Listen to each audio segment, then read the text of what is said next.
Akkam jirtu qorannoon garaagaraa akka bishaan qorraan qaama dhiqachuu amaleeffachuun fayyaa ofiitiif faayidaa hedduu akka qabu kan ibsudha.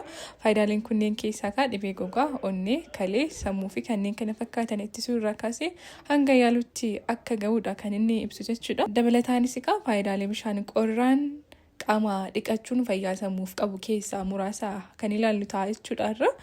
Tokkoffaan dhugaa addunyaa kanaa amananii akka fudhatan nama taasisa jechuudha. Ganama hirriibaa kaanii yookaan immoo galgala erga aduun dhiitteen booda bishaan qorraa qaama ofiitti naquun yeroo sana namatti dillallaa'uu danda'a. Garuu yeroo bishaan qorraan kun qaama keessan irra dhangala'u dillallaa'uu sana keessa taatanii yoo tasgabbiin hubattan ta'e addunyaa kana irratti wantoota isin jaalattan qofa otoo hin taane kan isin hin feenillee isin irratti raawwachuu akka danda'amu kan isinitti agarsiisu jechuudha. Gaafa irra deddeebiin kana gootan waan hiikuu hin dandeenye fudhachuu sammuu keessan shaakalchiisaa jirtu jechuudha. Sammuun akkasittiin shaakalee ammoo wantoota humnaa ol addunyaa keessa isin mudataniif hin suukannaa'u darbeeyyuu tasgabbiin fudhachuun wajjin jiraachuun rakkoo sammuu irraa isin oolcha jechuudha. Faayidaa bishaan qorraadhaan qaama keenya dhiqachuu qabu inni lammaffaan namni waa danda'uu fi akka dhufaatii isaatti tasgabbiin hiikuu shaakalee aaris ta'ee miirota ofii biroo salphaatti to'achuu danda'a. Kun ammoo gochoota badii miiran godhaman hedduu irraa nama baraaruun sammuu fayya qabeessa godha jechuudha. Isa sadaffaatti osoo hin darbin warreen yuutuubii keenyaaf haaraa taate otoo sabiskiraayib laayikiin godhin daawwachaa jirte sabiskiraayib gochuu maatii yuutuubii keenyaa ta'a.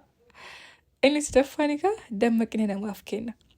Ganama kaanii yookiin immoo galgala innaa rafanii bishaan qorraadhaan qaama dhiqachuun gaafa bishaan qabbanaa qaama ofiirra dhangalaasan qilleensa baay'inaa fi ariitiin gara somba ofiitti galchuuf nama dirqisiisa jechuudha. Kun immoo oksijiinii baay'een gara qaama keessatti akka seenuu fi qaamota barbaachisoo akka sammuutiif akka ga'u kan godhudha jechuudha.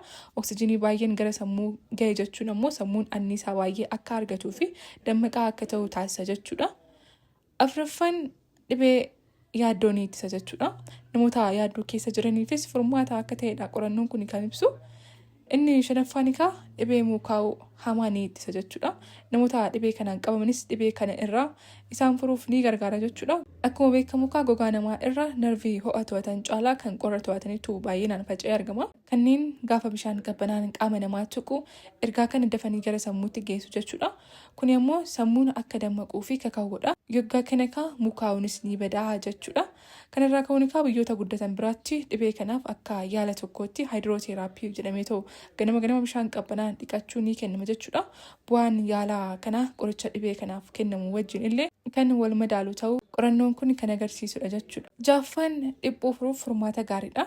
Bishaan qabbanaan keemikaala yuuriik asidii jedhamu kan dhiphuu fiduun beekamu dhiiga keessaa hir'isuu fi keemikaalota dhiphina hir'isuun beekaman akka dhiiga keessatti baay'inaan argamu gochuun dhiphuu irraa nama furuuf danda'a jechuudha. Torbaffaan dhiirotaaf fedhii saalquunnamtii fi dandeettii hormaataa ni dabala. Bishaan qabbanaa dhiqachuun haala mijataa sanyiin dhiiraa barbaadu kana kennuufiin dalagaa isaa sirriitti akka raawwatu ni gargaara jechuudha. Darbees keemikaala teesteestiroonii jedhamu kan fedhii saalquunnamtii fi wal hormaataaf gargaaru akka burqu gochuun namootni saalquunnamtii fayya qabeessaa akka qabaatan taasisa. 8ffaan abdii fi nan danda'anuma keessatti uuma jechuudha. Wanta hin barbaanne dandeessanii rakkoo isaa dandamatanii guyyaa guyyaan gocha ofitti amanummaa keessan guddisuun nan danda'a hafuura jedhuun akka isin guutamtan taasisa jechuudha. Dhugaa waan ajaa'ibaati. Qorannoo ajaa'ibaati. Inni 9ffaaniif yookiin immoo bishaan qorraadhaan qaama keessan dhiqachuun bu'aan inni qabu ulfaatina qaamaa hir'isuu danda'a. Akkuma hunduu beeku yeroo kana namootni baay'een keessattuu dubartoonni waa'ee ulfaatinaa fi bifa isaanii sirriitti dhiphatu.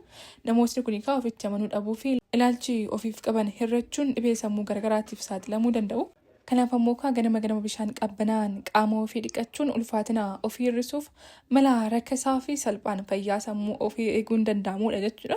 Dabalataanis qorannoon kun akka ibsutti galgala bishaan dillallaa'an qaama ofii yoo dhiqatan hirriiba qulqulluu fi boqonnaa qabu rafuuf akka fayyadudha qorannoon kun kan ragga'u jechuudha.